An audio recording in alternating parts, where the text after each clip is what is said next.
ना गांजा पियता है, हमरा चिला में से धुआं छोड़ता है, धुआं छोड़ता है,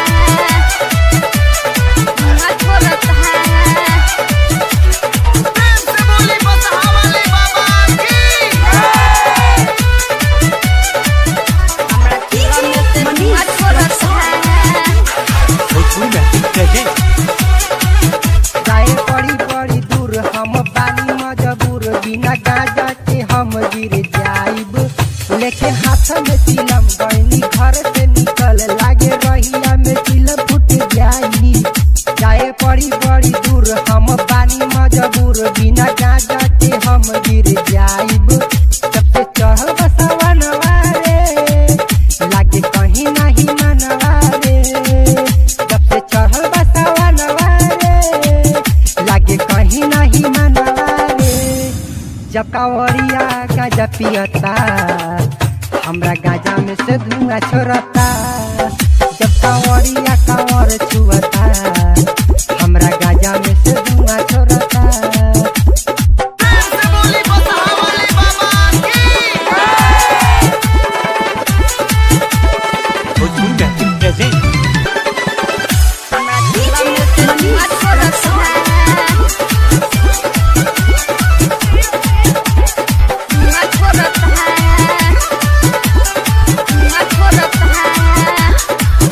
जाके बानी देवो घरे बाबा भोले के ना करे, बोली कैसे अब गांजा मलवाई। हमर चिलम फूटे गइल देखी बड़ी दुखे भइल, बोली गांजा हमें कैसे मंगवाई।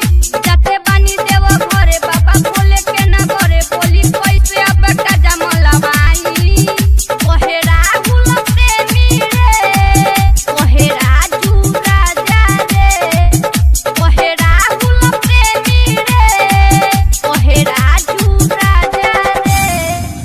सभे गीतिया हमारे सुनता है, हमरा गाजा में से धुआं छोड़ता है। जब कांवरिया कांवर छुअता हमरा गांजा में से धुआं छोड़ता,